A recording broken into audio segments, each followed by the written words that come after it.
yo cuando oigo startup siempre pienso así, unos flipados que quieren ser como los de Silicon Valley, pero yo creo que después de la charla de Héctor nos va a quedar mucho más claro.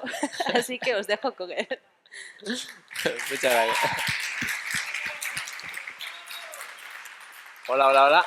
Vale, perfecto. Bueno, muchas gracias, Saavedra.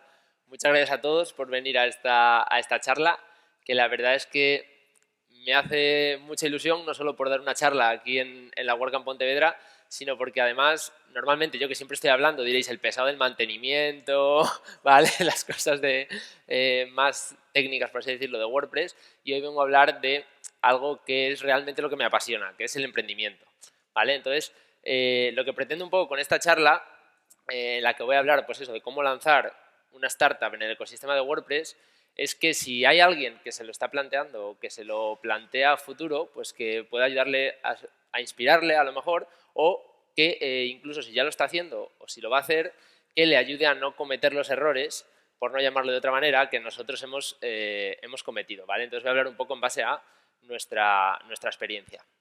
Yo soy Héctor de Prada, uno de los fundadores de Modular DS, que es una herramienta para automatizar y centralizar el mantenimiento de todas vuestras webs, y podéis encontrarme en Twitter, en LinkedIn o normalmente en alguna de las WordCamps que se hacen en España.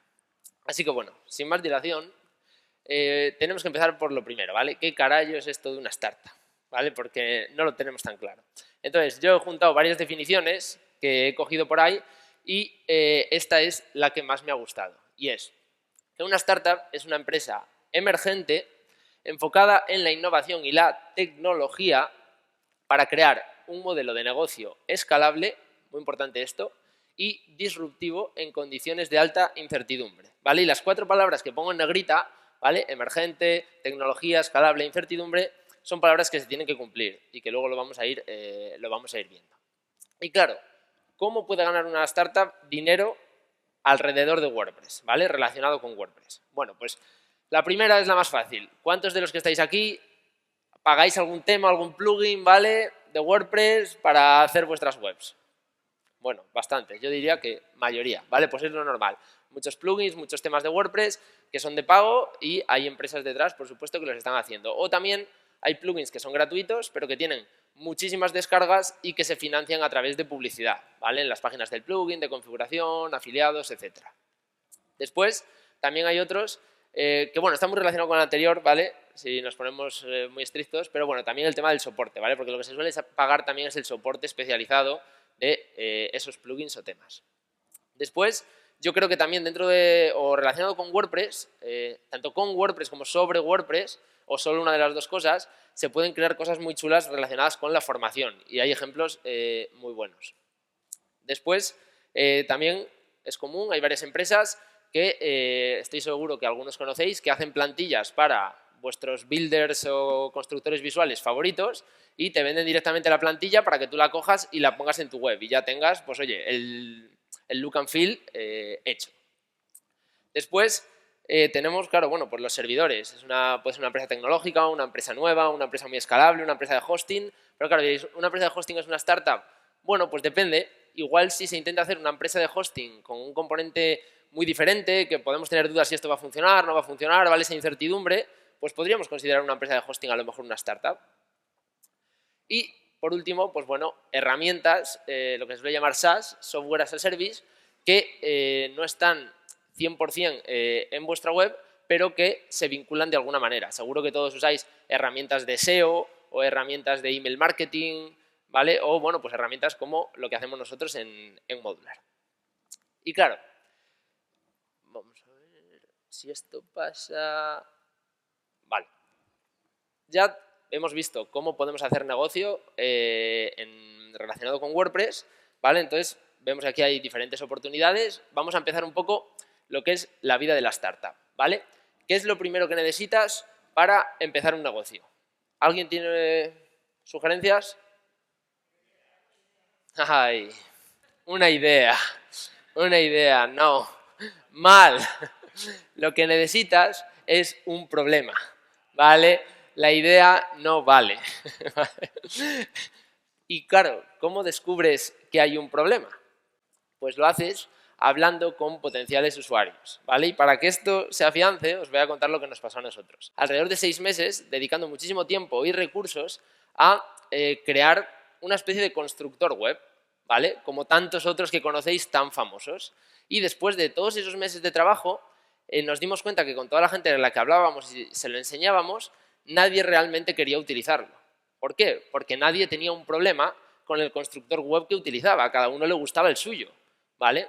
Entonces no fue hasta que realmente empezamos a hablar con los usuarios para entender los problemas que tenían que nos dimos cuenta que había una oportunidad en otra cosa muy diferente, que era el mantenimiento de las webs y no la construcción de las webs, ¿vale? Entonces fijaros todo lo que habríamos ahorrado si hubiésemos sabido esto al principio. Pero claro, no es tan obvio el cómo hablar con usuarios, ¿vale? Porque lo normal es que yo voy a alguien y le digo, mira, estoy creando un constructor web, va a ser más rápido, más bonito, con más opciones, increíble va a ser, porque es como suena en mi cabeza, ¿vale? ¿Crees que es una buena idea? Y hombre, la mayoría de la gente te va a decir, sí, te vas a hacer millonario, esto es la leche, me encanta, ¿vale? Y en realidad seguramente estén pensando que no te vas a comer un rosco, ¿vale? Pero solemos ser amables por naturaleza. Entonces, eso es lo que suele pasar. Entonces, así no es como se habla con los usuarios. ¿Qué consejos os puedo dar para hablar con los usuarios que nosotros hemos aprendido? Bueno, lo primero es que tenemos que hablar de su vida, ¿vale? Si queremos hablar con ellos es para descubrir lo que ellos nos tienen que contar, no para contarles nosotros nuestra película, porque eso no nos va a aportar nada de valor. Además, tenemos que hablar de cosas del pasado, porque el futuro es incierto y no importa lo seguros que estemos de que algo va a pasar o que nos vamos a comportar de una manera en X situación, hasta que no pase, no sabemos si realmente va a ser así. Entonces siempre tenemos que buscar información de cosas que ya hayan pasado, ¿vale? Porque eso es en lo que nos podemos apoyar. Además, un consejo general para la vida, ¿vale? Hay que escuchar más que hablar, eso es bueno. Y muy importante también, cuando estemos hablando, al final caeremos en la tentación de contar algo sobre lo que queremos hacer y seguramente la gente nos haga cumplidos de esto es una idea muy buena, esto está muy bonito, tal. Pues eso tenemos que intentar, como nuestra cabeza es lo que va a intentar retener, nosotros tenemos que hacer lo contrario. Tenemos que intentar olvidarnos de esa parte porque es la que menos valor nos aporta, porque no nos habla del problema, no nos habla de cómo se comporta el potencial usuario, ¿vale? No nos dice nada de eso. Y aquí os recomiendo un libro, ¿vale? Sobre esto, una obra maestra sobre cómo hablar con usuarios, que se llama The Mom Test, que es un libro que se lee en 2 horitas, o sea, es casi una revista, ¿vale? Pero es increíble lo que puedes aprender. Vale, y entonces, vemos que hay un problema, ¿vale? ¿Qué es lo que viene después, cuando ya tenemos claro que hay un problema? Bueno, pues mucha gente dirá, ¿empezar a construir el producto? No. Lo siguiente que tenemos que hacer es ver si realmente hay un mercado, ¿vale? Si los usuarios con los que hemos hablado no son los únicos que tienen el problema, si hay más gente hablando de ello en redes sociales, en foros, ¿vale? Y, por supuesto, si hay competencia, si hay alguien que ya está haciendo esto, si es una competencia accesible a la que podemos enfrentarnos o es un dominador absoluto, ¿vale? Entonces, es muy importante también esta parte. Y solo entonces, cuando ya has encontrado el problema, has visto que hay un mercado interesante, ¿vale? Que hay posibilidades, es cuando empezamos a construir. Y empezamos a construir lo que se llama el MVP, ¿vale? Pero no es este MVP, ¿vale? No el de la NBA, no. El MVP es el producto mínimo viable, que como su propio nombre indica, pues es el mínimo producto que podemos hacer de lo que queremos crear, ¿vale? Para demostrar que esto funciona. Pero claro, aquí hay varias concepciones, ¿vale? Hay gente que piensa que el producto mínimo viable se construye como viene arriba, ¿vale? Que es que si yo quiero construir un coche, primero me vale una rueda.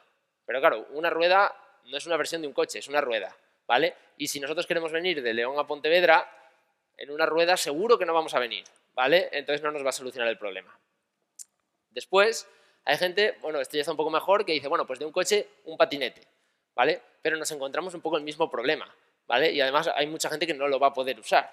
Entonces, si estamos construyendo un coche, tenemos que construir un mínimo producto viable de un coche, no de un patinete, que es otra cosa completamente diferente. Entonces, yo creo que lo más acertado es la ilustración que tenemos en la parte de abajo, ¿vale? Hacer pues un coche muy básico, ¿vale? Pero que te permita hacer lo mismo que te permite hacer un coche, al menos el ir de un sitio a otro de una manera relativamente cómoda y luego ya pues se podrá ir avanzando. Pero claro, más cosas sobre cómo crear un MVP. Pues aquí hay que tener en cuenta que nosotros, por ejemplo, tuvimos la tentación en Modular de al principio decir, vale, pues hay 1000 tareas de mantenimiento que se pueden automatizar, vamos a hacerlas todas. y nos hubiéramos pasado años construyendo algo antes de ver si la gente realmente lo quería usar, ¿vale? Entonces, aquí un consejo es que intentes que haga solo una o dos cosas y que sean normalmente pues, las más importantes o fundamentales para realmente ver si a la gente le interesa. Y esto también es obvio, pero luego no lo es tanto, es que funcione, ¿vale? Porque si intentamos hacer un coche pero le ponemos ruedas cuadradas y el coche no anda, no sabemos si la gente no lo está usando porque no lo necesita o porque no puede. Seguramente sea porque no puede y luego a lo mejor porque no lo necesita, pero eso no nos va a decir si tiene sentido lo que estamos creando. Y luego, esto es difícil, ¿vale? Hay que intentarlo, pero es difícil, que es que cobres por ello, porque esta es la mejor manera de validar si lo que estás construyendo tiene sentido y la gente lo quiere. Y un extra, ¿vale? Aquí os pongo otro ejemplo, es al principio hacer cosas que no escalen. Aunque tú quieras hacer algo que vayan a usar miles o millones de usuarios, al principio lo que tienes que centrarte es en aportar valor a esos primeros usuarios y confirmar que funcionan. Nosotros, por ejemplo, al principio teníamos un sistema de facturación que básicamente era que cada vez que alguien pagaba sus 20 euros, ¿vale? Por usar Modular, yo le generaba una factura a mano y luego se la mandaba uno a uno a su email diciéndole: hola, Pepito, aquí tienes tu factura, ¿vale? Y así lo hicimos más de 500 veces. ¿Por qué? Porque preferíamos dedicar el tiempo que necesitábamos para automatizar esa parte a hacer cosas que aportaran valor a nuestros usuarios. Y solo cuando ya había más volumen dijimos: vale, pues ahora sí es momento de hacer esto, ¿vale? Porque ya tenemos que convertirlo en algo más escalable, ¿vale? Entonces, bueno, tenemos ya el MVP, ¿vale? ¿Cómo lo evolucionamos? Pues bueno, aquí hay dos cosas muy importantes. La primera es que hay que seguir escuchando a los usuarios, siempre, ¿vale? Ellos son los que te van a guiar y te van a ayudar a ir por el camino correcto. Y además hay que mantener un equilibrio entre aumentar funcionalidades para que la gente vea que evoluciona, que saca cosas nuevas, que esté emocionada con el producto y al mismo tiempo mejorar las funcionalidades actuales, porque seguramente cuando empezaste cualquier cosa que hicieras no iba a estar al 100% de lo que podía ser. Entonces tienes que seguirlo mejorando para que cada vez vaya mejor, ¿vale? Y es algo que hay que hacer ambas cosas. Vale, tenemos el producto, ¿vale? Está funcionando. Claro, ¿cómo le ponemos ahora precio para que la gente pague por él? Que al final estamos intentando montar un negocio. Bueno, pues aquí tenemos que tener en cuenta las siguientes cosas. Lo primero, tus costes. No queremos arruinarnos, ¿vale? Básico, esto lo entendemos todos. Después, el valor que aportas. Claro, si estamos construyendo un producto que ahorra a las personas que lo usan 10 horas a la semana, por ejemplo, no les podremos cobrar lo mismo que si les ahorramos 1 hora a la semana, ¿vale? Porque no van a pagar lo mismo. O si les ahorramos 40 horas, que igual se pueden dedicar directamente a otra cosa, pues seguramente estén dispuestos a pagar mucho más por ello, ¿vale? Entonces, hay que tenerlo claro. Después, la competencia, por supuesto, si la competencia cobra 50, no podemos cobrar 5, porque va a verse muy mal, y no podemos cobrar 100, seguramente, porque la gente va a preferir irse a la competencia. Y lo que esté dispuesto a pagar el usuario. Esto, nosotros lo que hicimos fue que una vez que habíamos evaluado las 3 primeras cosas, preguntamos a los primeros early adopters, a los primeros testers que teníamos, qué les parecía un buen precio por usar una herramienta así. Y podréis pensar, bueno, pues dirían gratis, 1 euro, 2 euros. No, la gente se lo toma en serio y realmente a nosotros nos ayudó mucho porque coincidía mucho con lo que nosotros habíamos planteado en base a las 3 primeras cosas que tenéis ahí en la lista, ¿vale? Y si hubiera sido muy diferente, pues nos hubiera hecho replantearlo. Vale, le hemos puesto precio, ya estamos ahí trabajando en ello a tope, queremos lanzarlo. Claro, ahora viene lo más difícil. ¿Cómo conseguimos clientes? Bueno, pues en esta no tengo una respuesta clara, ¿vale? Yo creo que es lo que estamos intentando todos, ¿vale? Da igual que sea una startup que no. Pero os voy a contar alguna cosa que nosotros hemos aprendido a base de, bueno, algunas de no hacerlo bien al principio. Y la primera es que tenemos que explorar diferentes canales, pero no todos a la vez. Nosotros al principio, en los primeros 6 meses, yo creo que probamos la mitad de las estrategias de marketing que existen, ¿vale? Las cuales son muchas. ¿Qué pasa? Después de esos 6 meses dijimos, vale, ¿qué nos ha funcionado y qué no? Y dijimos, pues no tenemos ni idea, la verdad. ¿Por qué? Porque a cada una de esas estrategias le habíamos dedicado muy poco tiempo y a las que requerían un presupuesto, muy poco presupuesto. Entonces no teníamos ninguna significancia estadística para saber si esto funciona o no funciona. Y tuvimos que empezar de cero otra vez, ¿vale? Segunda vez que empezamos de cero con algo, después de la de construir algo que nadie quiere en base a una idea, y lo que aprendimos es que tienes que centrarte en, nosotros lo que hacemos es en 2 o 3 canales, a lo mejor por trimestre, trabajarlos bien, intentar mejorarlos, y cuando ya te das cuenta que no funcionan, entonces sí, pasar a otros, y los que funcionan, pues mantenerlos. Después, es una buena idea, por supuesto, mezclar canales a largo plazo, como puede ser el SEO, ¿vale? O el branding, y otros a corto plazo, como puede ser pues, ads, o sea, Google Ads o Facebook Ads, ¿vale? Que son cosas que te van a dar más ahora, pero a futuro no te van a aportar demasiado. Y una cosa que a nosotros sí nos ha funcionado mucho, ¿vale? A prueba, lo que veis aquí atrás, es ser diferentes, ¿vale? Como con la consulta del psicólogo de WordPress que pusimos en la WordCamp Madrid, los paquetes de tratamiento que mandábamos a nuestros usuarios en Navidades y que ellos luego compartían en redes, ¿vale? Al final estamos muy saturados de diferentes empresas de todo tipo, vendiéndonos sus productos y demás, entonces suele funcionar bien el intentar ser diferente para destacar y que la gente se fije en ti, ¿vale? Y volviendo a lo primero, es muy interesante porque también lo aprendimos nosotros con el tiempo, bueno, y gracias a una persona que sabe mucho de esto y que nos lo enseñó, a cómo elegir los canales que vamos a usar para marketizar nuestro producto. Nosotros lo que hacemos es que tenemos un Excel, ¿vale? Con este framework que básicamente, os lo voy a enseñar ya con un ejemplo, nosotros hacemos una lluvia de ideas y ponemos los canales que creemos que pueden funcionar, ¿vale? Y entonces en base a eso les damos una puntuación del 1 al 5, siendo el 5 siempre lo que más nos beneficia a nosotros, en base a impacto, cuántos usuarios creemos que puede traer, 5 es lo mejor, pues es lo que queremos, coste 5 sería gratis porque es lo mejor para nosotros, trabajo 5 sería sin trabajo, que es lo que queremos todos, ¿vale? Y confianza es cuánta confianza tenemos de que esto que hemos dicho se va a cumplir, ¿vale? Y en base a eso sacamos la media. Luego sacamos diferentes canales y los comparamos. Y entonces, en base a eso, cada trimestre decimos, vale, pues este trimestre vamos a trabajar estos 2 o estos 3 canales que parece que son los que más sentido tienen, ¿vale? Entonces, esto es como lo hacemos y a nosotros nos ha sido súper útil porque antes lo hacíamos un poco así, pues bueno, hoy esto y mañana lo otro, ¿vale? Vale, y entonces, si funciona, estamos consiguiendo clientes, está creciendo, ¿cómo sobrevives? Porque esto no es tan obvio. La gente dirá, bueno, pues oye, vas cobrando y tal, pero claro, ¿qué pasa si tienes que desarrollar el producto, tienes que pagarte o pagar sueldos, ¿vale? Y a lo mejor no tienes ahorros, no te puedes permitir estar sin cobrar. Entonces, bueno, hay dos opciones. Tú puedes sobrevivir con fondos propios, precisamente, pues si a lo mejor no necesitas cobrar al principio o si cuando empiezas a cobrar ya ganas muchísimo dinero y cubre todos los costes, o incluso hemos visto en la comunidad de WordPress hace poco un prelanzamiento que ha recaudado muchísimo dinero para construir un nuevo producto. También es otra opción. Y luego está el camino de la inversión. Buscar inversores externos que aporten capital a la empresa y que te permitan a ti desarrollar ese producto, marketizarlo, hasta que sea lo suficientemente rentable como para cubrir esos costes. Aunque al principio nosotros empezamos con el primer camino, luego nos pasamos al siguiente. Y nosotros el año pasado levantamos una ronda de inversión que nos permitiera, pues eso, dedicarnos a modular, a desarrollarlo y a hacerlo crecer. Y os voy a contar algunas de las cosas que nos ayudaron a nosotros a la hora de levantar esta ronda de inversión. Y la primera es que hay que tener un plan, pero no el business plan que te dicen en las escuelas de negocios, en tal, de 50 páginas, con todo tal, no. Tienes que tener un plan aquí, ¿vale? De a dónde queréis llegar y cómo lo vais a hacer, ¿vale? Eso es lo importante, que esté aquí.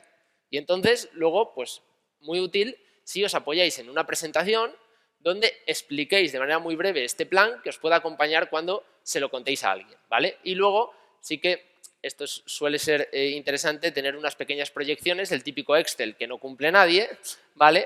Pero que demuestra que entiendes por lo menos cómo funcionan los economics del negocio, ¿vale? Después, importantísimo esto, casi más que el primero, ¿vale? Crear una red de contactos antes de levantar inversión. Nosotros tuvimos la suerte de que el 90% de nuestros inversores son gente que conocíamos, o que conocimos, mejor dicho, en los 2-3 años anteriores a levantar la ronda de inversión. Gente que conocimos porque les escribimos nosotros para pedir consejo. gente que conocimos porque trabajamos en proyectos en común, gente que conocimos en eventos de networking, en eventos como WordCamps, tenemos por aquí alguno. Y al final eso nos ayudó muchísimo a la hora de ir a levantar esa inversión, ¿vale? El conocer, es lo que se suele llamar capital social, ¿vale? Que es la gente que conoces, ¿vale? Y lo que te puede aportar, que es algo importantísimo, no solo en este ámbito, sino en cualquiera. Y después, muy importante también a la hora de buscar inversión, necesitas ayuda profesional porque son cosas muy importantes para el futuro de tu empresa y para el tuyo, y por eso tienes que pensar a largo plazo. Y en relación a esto, os voy a contar algunos de los problemas que yo veo en el ecosistema de WordPress para una startup, ¿vale? Y el primero, precisamente, es que hay poca inversión. Históricamente hay muy poca inversión en startups comparado con muchos otros sectores, ¿vale? Y, bueno, justo esta semana hay que decir que la empresa Patchstack de ciberseguridad, en la que trabaja una persona de la comunidad española, Néstor Angulo, levantó 5 millones de inversión, que es una noticia, yo creo, fantástica para el ecosistema y que no es nada normal. Entonces, eso lo quería mencionar. Pero yo creo que hay poca inversión históricamente porque en WordPress tenemos mucha costumbre de lo gratis, ¿vale? Al final, bueno y malo de WordPress es que se puede hacer casi cualquier cosa sobre ello. Esto permite que haya muchas alternativas, que haya muchas de ellas gratis, porque estamos muy acostumbrados a ellos, y pues eso, que haya alternativas a todo, ¿vale? Entonces, esto es algo que hace a la gente dudar mucho sin meterse en este ecosistema. Pero, por otro lado, hay unas ventajas de WordPress, ¿vale? Si no, no estaríamos hoy aquí. Entonces, la primera de ellas es precisamente que por su código libre, código abierto, WordPress te permite construir casi cualquier cosa a su alrededor, te da unas posibilidades enormes, ¿vale? Además, WordPress yo creo que tiene la comunidad tecnológica y casi no tecnológica más grande y la mejor del mundo. Para prueba, lo que estamos hoy aquí, ¿vale? Ahí, eso, un aplauso para la comunidad, por favor. Y a nosotros, por ejemplo, eso nos ha ayudado muchísimo y es que dentro de esa comunidad también hay muchos creadores de contenido, muchísima gente que hoy está aquí o que podéis ver en otras WordCamps que a nosotros desde el principio nos ha ayudado a llevar nuestro proyecto adelante y la mayoría de las veces de manera desinteresada, ¿vale? Y eso es algo que en muchas otras comunidades o en muchos otros sectores más bien que no tienen comunidades, yo creo que es muy difícil que pase. Y bueno, por último, pero no menos importante, ni mucho menos, es que es muy difícil, por no decir imposible, en mi opinión, hacer esto solo, ¿vale? Entonces, yo siempre recomiendo que tienes que crear un equipo. Yo tengo la suerte de tener hoy aquí a parte de mi equipo, ¿vale? Y ellos, sin duda, son el pilar más importante para que Modular siga creciendo. Entonces, también es algo fundamental. Y bueno, para acabar, y diréis, menudo a fiestas este tío, ¿vale? Os tengo que decir que el 90% de las startups fracasan. No he investigado números en WordPress, no sé si los hay, pero yo diría que podría ser incluso mayor, ¿vale? Y diréis, vale, bueno, pero os voy a dar 3 consejos para evitar esto, ¿vale? El primero, ten pasión por lo que haces. El segundo, aprende cada día. Y el tercero, disfruta del camino. Y si hacéis estas 3 cosas, pase lo que pase, nunca vais a fracasar. Así que muchas gracias.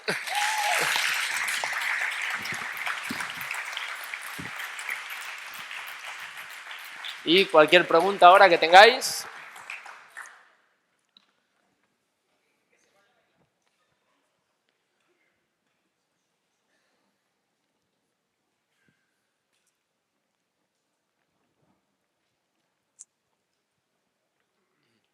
Hola. Muy buenas. Hola. Sí, me preguntaba si podrías compartir el primer MVP de Modular, cómo lo decidieron, qué hipótesis querían probar y cómo decidieron qué hacer luego. Bueno, pues nosotros eso, al principio, pues como es una herramienta que te permite gestionar muchas webs, lo primero era que se pudieran conectar las webs, ¿vale? Para que salieran ahí y que las pudieras ver. Y creo que nuestras 2 primeras funcionalidades eran ir a WordPress, loguearte en WordPress y hacer una actualización, ¿vale? Que era como lo principal, que también era lo que hacía la competencia, como lo que más se usaba, por lo que hablábamos con los usuarios y tal. Y entonces fue eso como empezamos. Y luego ya, pues a partir de ahí, fuimos sacando muchas otras cosas. Pero eso fue como lo básico, las 2 cosas básicas que sacamos. Que siguen siendo a día de hoy las que más se usan, ¿vale? Entonces creo que eso lo hicimos bien, porque fueron las dos, yo creo, más importantes. ¿Por allí? Mireia, allí arriba de todo. Lo siento, te toca subir escaleras. A ver, ¿quién está arriba? Que levante la mano. Ah, allí arriba del todo, sí. Aprovechar para beber aquí.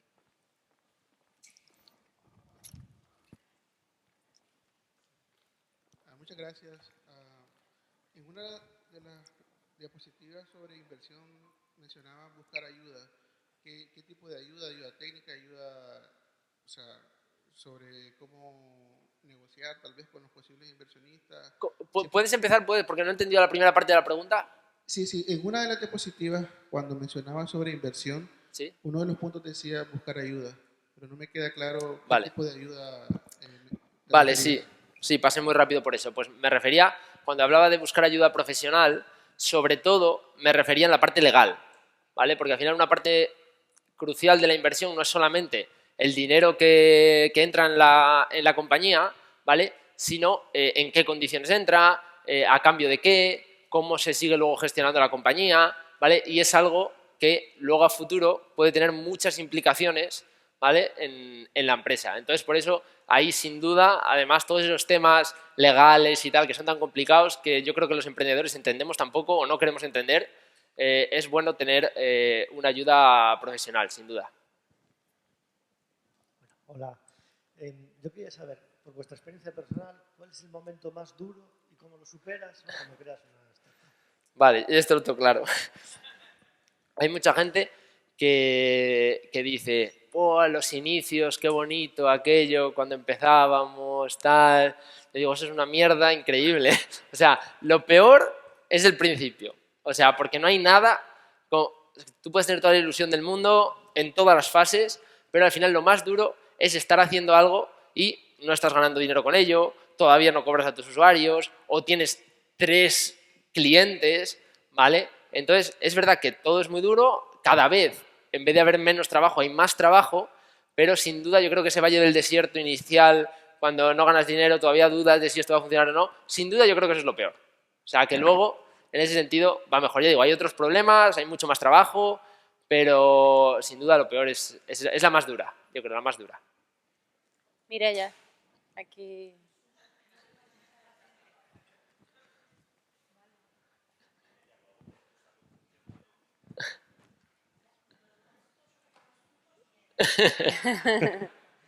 Hola Héctor, ¿qué tal? Muchas gracias por la charla, la verdad que muy necesaria.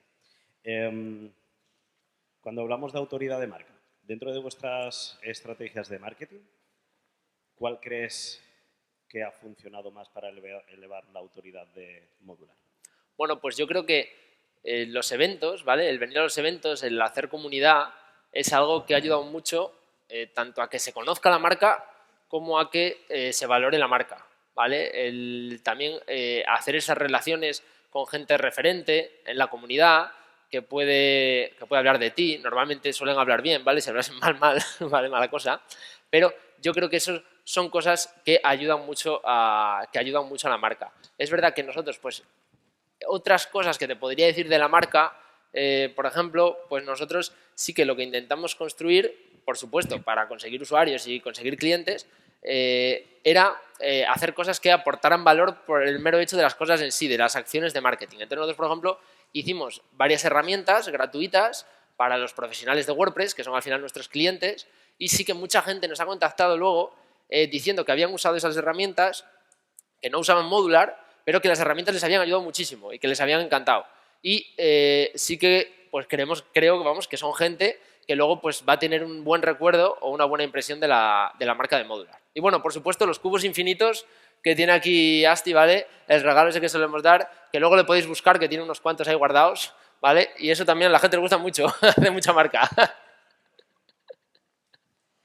Bueno, pues yo creo que lo dejamos aquí. Luego, si le queréis hacer más preguntas por ahí, por los pasillos, Héctor seguro que os contesta encantado. Pues nada, muchas gracias por Muchas abrirnos gracias a el mundo de las vosotros. startups.